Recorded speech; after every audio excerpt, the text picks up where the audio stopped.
Hi, and welcome to Cohen Creative Design Show. We're supporting you to become the designer of your life by implementing tips and tricks to help you manifest your desires.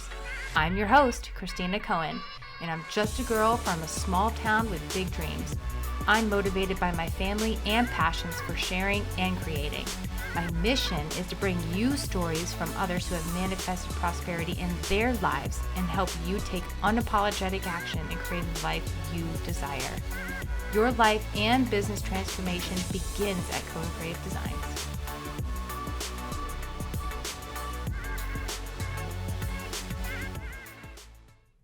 Samia Pedalino is the author of Money Handbook, Spiritual Keys and Practical Steps to Finance.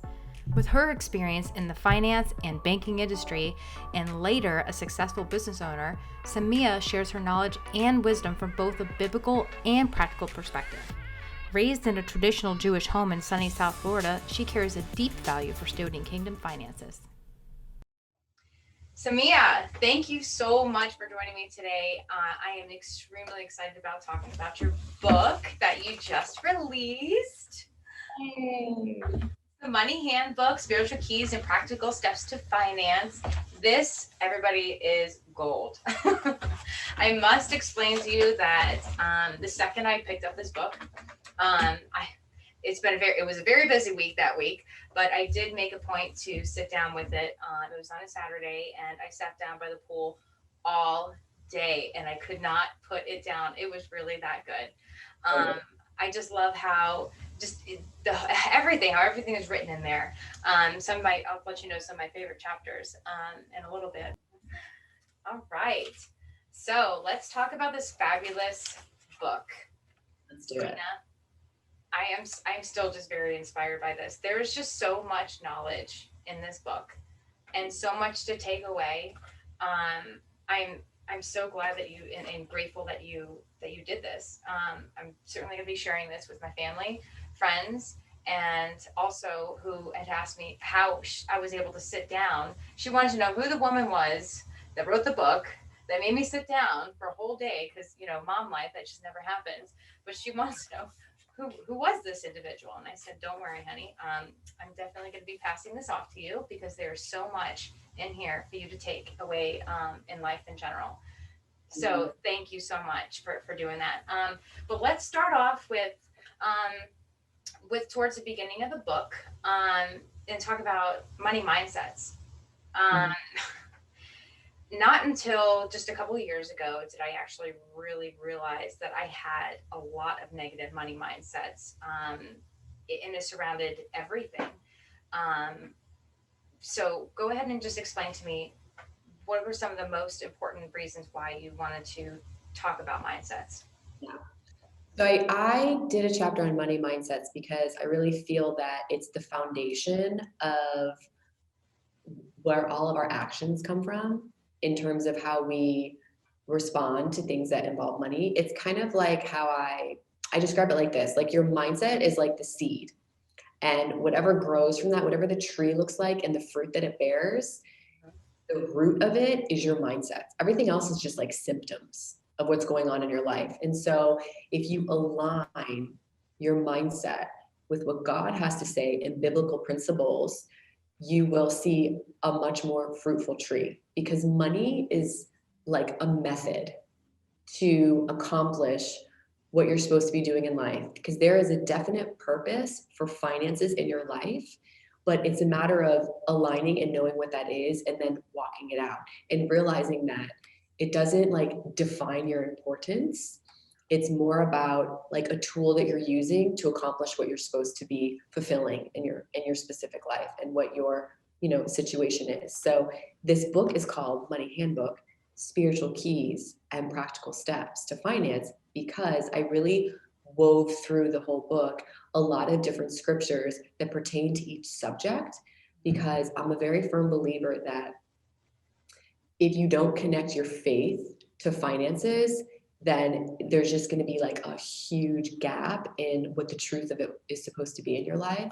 So it's really important to know what God has to say about it. And by the way, like a third of the parables of Jesus had to do with money. Yes. But a lot of times, in kind of like our modern day church, the only thing they really talk about is tithing, which is great. And I'm a believer in tithing, but there's so much more to personal finance than simply tithing. And Jesus actually covers a lot of that. So I pull from a lot of his parables and expound on them so that it makes sense in like our modern day and like how do you apply that to your life. Correct. So in regards to the mindset, it's just really important to not put limits and have like those like limiting beliefs that generally come with money, because maybe it's like your parents never talked about it or nobody taught you, and like what you don't know generally you're afraid of. So it's just really important to self-educate and learn about the principles of finance and how to apply it to your life so that you're educated, so that you're confident, and so that your mindsets about it are in line with what the biblical principles have to say about it as well. I absolutely agree with everything that you had said in there. There is just so much that you have. Um, it was just like having this big puzzle piece, okay? And you helped align and put these things together so you could see it in a clear view. And, you know, there's a lot of times, especially being new to learning about mindsets in general, Right. and how important that they are, and how it plays such a huge seated role in your life with everything. People sometimes tend to overlook the money because it's just been one of those hush things, or an evil word, or a dirty word, you know, like you just don't talk about those things. So when you overcome those things, it makes so much more sense. So thank you for putting together this puzzle piece for all of us to view it in clear view. So before we go any further into like generational wealth and giving, I wanted to have our listeners know how you are so educated with money. So I graduated from University of Florida, the Warrington School of Business, and shortly after college, I got into finance and banking, and I did that for a very long time. And I ended up becoming a financial advisor, got my Series 7. I worked at Morgan Stanley, and it was a huge learning experience. And it's interesting because back when I was in college, you know, in the business school, you have to take finance classes, whether or not you get a finance degree, it's required. And so I took them, but they teach you about like corporate finance. They don't actually teach you about personal finance. It wasn't until I really got into the career path of a financial advisor that I learned and applied investing, personal investing, and what that looks like, and then would, you know, teach it to my clients and set them up and do it for them as well. Yeah. So I realized, oh my gosh, like people don't know personal finance unless maybe they had like a dad or a mom or a grandpa or somebody teach them. They just don't know. They don't really know what a Roth IRA is. They don't know what estate planning is. They don't know even really how the stock market works unless you take some type of like e-course or you do like a self-help, you know, finance book, or like, you know, finance for dummies, which, you know, you're just trying to like learn on your own. Yes, absolutely. You really don't, the education system, even higher education, really doesn't teach Mm-mm. finance. So, and that's one of the main reasons why I wrote this book, because I just wanted to help people get set up so that they could create generational wealth for their families. Mm-hmm. And it's so important that regardless of what was handed down to you, you can still create something for your children and their children. Like Correct. the cycle doesn't have to continue. You can stop the cycle and start a new one. I agree 100%. I really do. There's one of my favorite sayings of uh, in life coaching, that this is your story. Just Yeah. because it's been this way for however many years of your life, or it's been a day, it doesn't take much for you to learn, and but to realize that your future, it's a blank. They're blank pages. It's entirely up to you to write. So yes, I've definitely taken away a lot of information. There were some things that I did know. There were some things that you helped remind me of, and we'll talk about the the beneficiaries later. But yes, that's a huge thing. But they don't teach you. They just don't teach you that. Yeah, let's talk about generational wealth in this chapter. Mhm.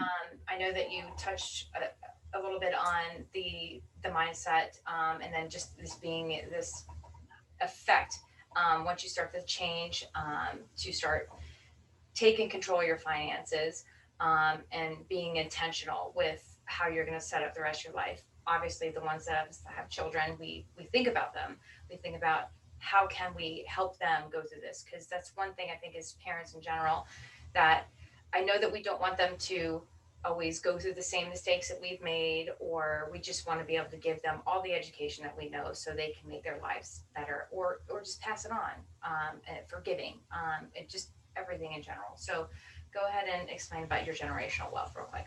So just super quick recap. I wrote a chapter on generational wealth because I just think it's so important for people to be financially literate and to teach that to their children, because as a parent, it's really our responsibility to teach our kids like how to manage money and what that looks like, how to save, how to give. And I really go into that in the Teach Your Children chapter.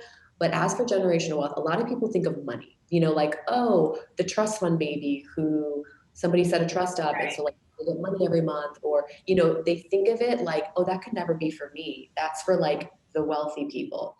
But that's just simply not true.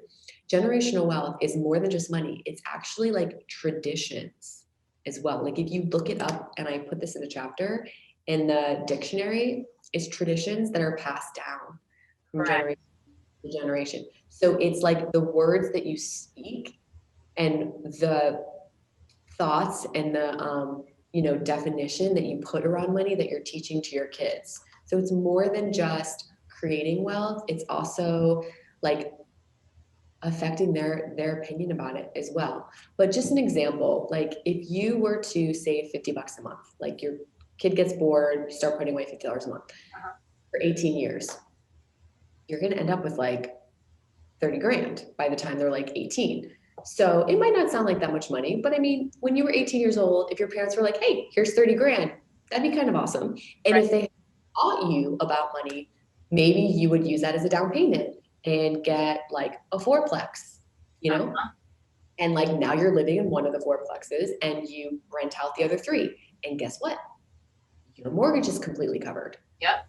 You were given this chunk of money, you purchased something, and now other people are paying it off. Yep. Okay. So now fast forward like 20 years, and your kids are now graduating, and you're like, hey, I have this fourplex, and maybe I bought it for like 300 grand. But you know what? Now it's worth 600. Yours, and I'm going to give it to you. Live in one and rent the other 3, and maybe you can refinance it and buy a second fourplex or some type of Airbnb property. This is just a real estate example, but in one generation, like your child and then their kid, we're only talking like 30 years. Correct. Now you have an asset that is being paid for by somebody else, and it's probably over $500,000 because you saved $50 a month. Correct. These things are attainable. You can set it up. Now, granted, when you set these accounts up for your kids, like an UTMA account, for instance, you have full access to it depending on what state you live in. When they reach like adulthood, most states is between like 18 and 22, they have full access to the money. So it's like a custodian account. But when they hit a certain age, they can literally just walk into the bank and cash it out. So they can start a rock and roll band. They can use it. They can use I love that investment. literally on like on an investment property. So the idea here is like, okay, if I'm going to have a custodial account for my child that they are going to have full access to when they hit a certain age, depending on which state I live in, they're going to need to know financial literacy, and I'm going to have to teach them how to make money, how to invest. And look, if they're not into real estate, buy stock. Yes. You don't have any headaches. P.S. Correct. The stock market has had probably like 15, major crashes last like 50 or 60 years and has recovered from every single one. One of them. Mm-hmm. So it's more about being in the market instead of timing the market. Right. You just need to when they're young, they have more time and abilities to be aggressive with some of their investments anyway. So not everybody's comfortable with real estate. I get it. You don't want to be like worrying about broken toilets, but there's other places to invest. I'm just simply giving this example. Just examples, of, hey, listen, a very small amount every month, saving for your child to then give them a lump sum of money that they can multiply. It's generational wealth is about multiplication. That's what it's about. It's about passing down belief systems and teaching your children how to multiply money. And you do that not by sitting in cash. Nope. In fact, you're losing money by sitting in cash because our dollar is worth less every year, especially with the amount that just got printed.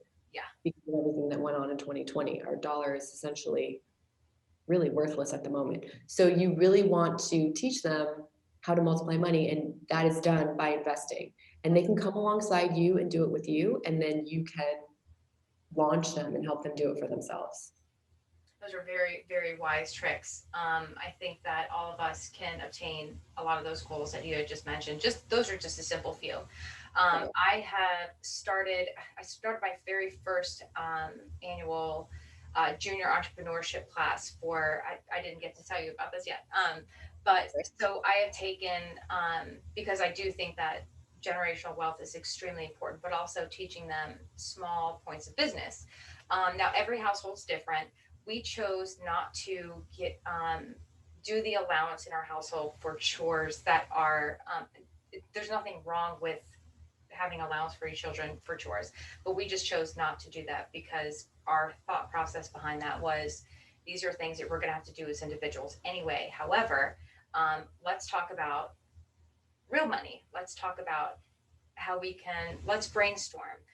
There's no, being an entrepreneur, it means that your heart goes out for many different things. It's not just one isolated, job or love or passion. So I started my very first junior entrepreneurship last year for a couple children. This year we have a few more signups already. So it was girls between the ages of 10 to 12, and they just wanted to start doing things, such as my stepdaughter, she decided to make keychains. So she made her very own resin keychains. My daughter, she ended up making jewelry. And it was such a great experience to take them through the whole process of how to build, how to start looking at products, how to start, being cautious about some of the spending, how they were going to spend it, how we're going to start pricing these things. I know it was on a very, very small scale. But when they were starting to see how much growth they were already starting to acquire, and these are real sales, these are real products, these are real sales, and they really took it from there. So they were able to drive, they were able to earn, they were able to reinvest, they were able to start giving, because within that process of earning and and creating, there was also a giving. We decided to donate to a cause of our choice. And it's great. I cannot wait to do this again. So I agree with you with teaching them these certain rules that they're just not going to learn elsewhere. So your kids are adulting. It's great. Yes. So you had made a couple of really good points in a couple of your sections with savings and investing. Well, there's a lot of good points in every one of them. But the debt, the dirty word debt. So I'm going to say the dirty word debt just because I know that it is not necessarily a dirty word, but it is a negative mindset that when you hear the word debt, that when you hear the word debt, that they just automatically go down this rabbit hole of cringe and negative mindset. So let's take debt and take that into a more positive mindset with what debt really means. So I have a chapter on debt. Mm-hmm. And I pose the question, is debt a sin? Mm-hmm. Because sort of like in the church body, it has been taught that yes, debt is a sin. In fact, So much so that at one point in history, believers in Christ would not lend. So the Jews were like, well, we don't think that's a sin. In fact, in Deuteronomy, the Lord was like, hey, when you lend to your fellow Israelites, because duh, you're going to, because that's what makes the world go round and helps you get ahead, do not charge them interest, but you can charge the foreigner interest.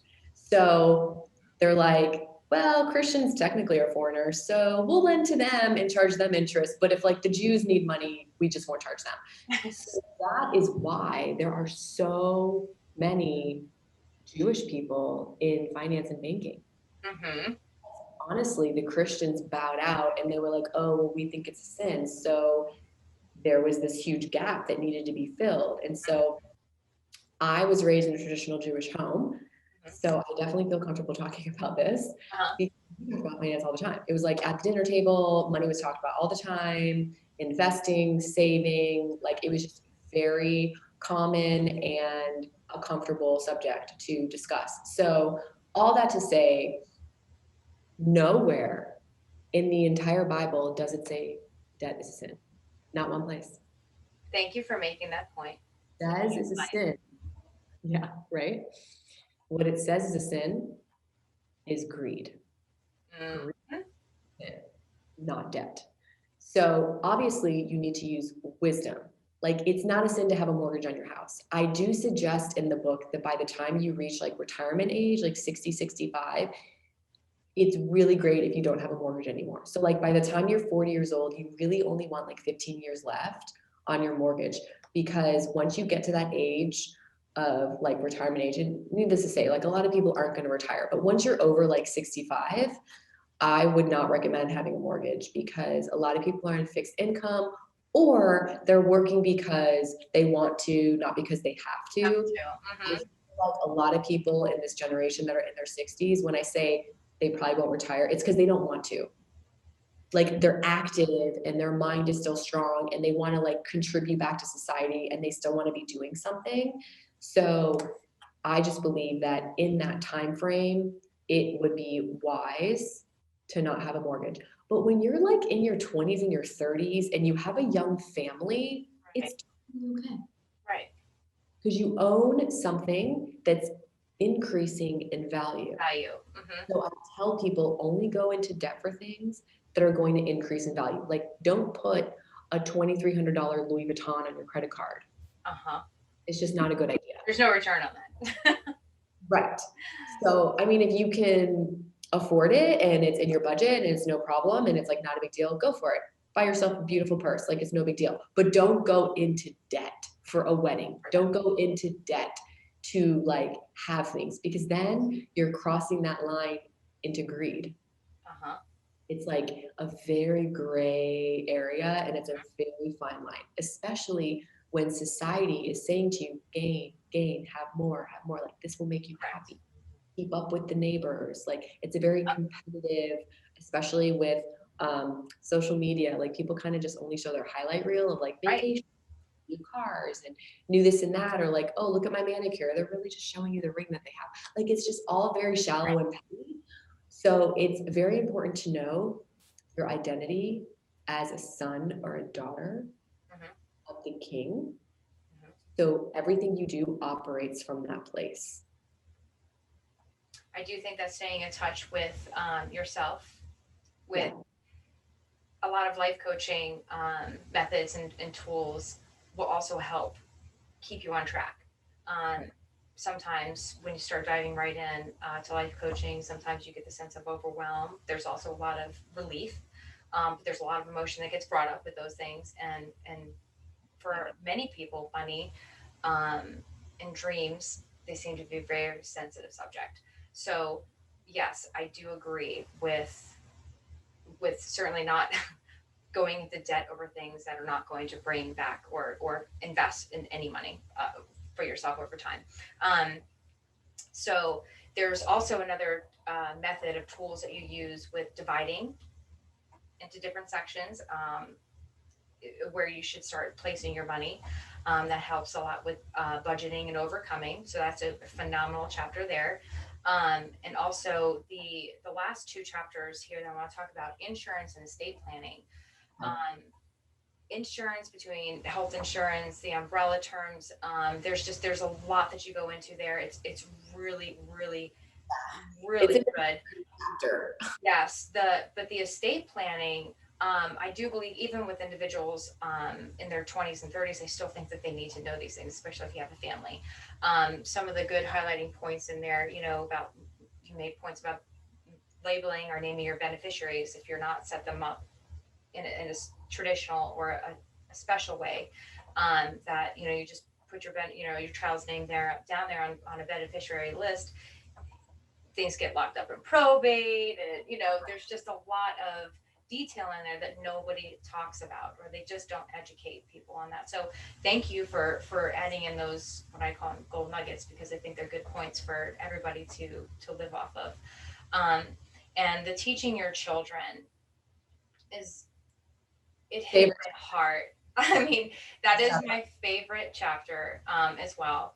And there's just so much generation. Like they're literally the future. Yes. I'm just such a huge believer in teaching your children like what their compass should be for finances and having financial success. But also what happens is like I have this section in Teach Your Children, and it's called tent pegs.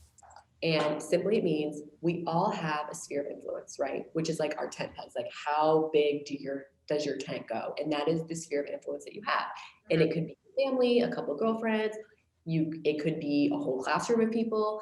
If you have a platform with entertainment, it could be millions of people. Everybody has a sphere of influence. What happens is your children grow up and go out into the world and get careers, and then they have a sphere of influence. And the core values of what you taught them about like good and evil per se, like let's just be real. And the biblical principles that you instill in them, and also advice that you give them and what you teach them about finance, they're going to make decisions based on that. Correct. So I don't think people realize the impact that they can have in the next generation simply by raising their children right. So I just am really passionate about this because I feel that if we want to change the education system, if we want to change the political realm, if we want to change Hollywood, it starts with our kids. It starts with us. Yeah. When they get into positions of authority and decision making, they make decisions that are in alignment with the biblical values that we've taught them. Correct. I mean, that's really what it is. Everybody who is in those positions most likely had a parent who raised them, who influenced them, their thought process on life. And now they're being presented with information and making decisions based on that. And it comes from their upbringing. It does. It absolutely does. In rare cases, people do hire someone like you and they get a life coach and they sort of reparent themselves. Like maybe they didn't have the best upbringing and they do a lot of self-help, and that's wonderful, but that's literally like 1% of the population. Correct. It's rare. The majority start with us, and it starts about talking about it. It starts with making it a new normal to be able to discuss these things. It's inviting, it's encouraging, it's uplifting, and I think that's why I was definitely called to help and do my part. You're doing that. So yeah, in the Teach Your Children chapter, I just cover how to teach them to save, how to teach them to invest. I talk about the allowance system. I talk about, things that really they shouldn't be paid for, like taking out the trash and like making their bed, things that help the household operate. It's just teaching them like, hey, you're going to contribute to this family. Right. And teaching them like how to serve, like a servant's heart. But then also maybe giving them $5 if they read a book they didn't have to. Rewarding them for things that will like benefit their life. Correct. Or like I'm all about handing out for money for A's. That's for sure. Their hard work and their school work. Whatever needs to be done. So each is different, but I just give a lot of ideas and a lot of examples, and really somebody wrote me the other day and they're like, man, I read that Teach Your Children's chapter and I feel like it was like a shot in the arm of just like, you got this. It's really encourages the parent, like, you can do this and here are steps to do it. It's totally feasible. Even if this was never done for you, you can teach your kids. Yes. So there was another similarities that I had, and then you wrote about it and I was like, oh, this is so great. I just feel like we're on the same page with this. Your God jar. We've had made a abundance jar probably a year ago, and it's through another mentor of mine that I was taught, and it was a great family challenge, and it was all about money mindset. And so it's still funny because my youngest daughter, she's 5 now, but when we started this, she was 4 and she was a lot younger. Every time I hid money throughout the entire house, like all over the house, behind picture frames, like, you know, in places, of course, a mom would think like, oh, they'll never know to look underneath the dish soap, you know, or in the dryer. So every time that anybody had found a piece of money, you have to yell at the top of your lungs, I'm a money magnet. And it was such a fun game. And still to this day, my 5-year-old will find money. She'll find it on her father's nightstand. I'm a money magnet. Oh, it's so great. It was just so great. So the abundance jar and the God jar, they had a lot of similarities. But that jar was going to be donated or given to someone, or a charity of our choice. You know, but these things can lead into so many different things. I mean, the inspiration and the dream and the desire is all up to you. It's just, you know, it's all part of doing it. So anyway, I really wanted to thank you so much again. It's been such a pleasure to talk to you about this. Thank you so much for sharing all of your dreams, your experiences. I think you had once mentioned to me that, you know, if somebody would have given me this book when I was younger, some of the trials and tribulations, yes, passing this on. So everybody's getting one for Christmas, that's for sure. So where can we get this book? Amazon. Yes, that's where I got mine. It'll be here in 2 days. Easiest place to find it is Amazon. I'm gonna leave the link in the notes. Thank you so much again. It's been a huge pleasure. Thanks for having me. All right.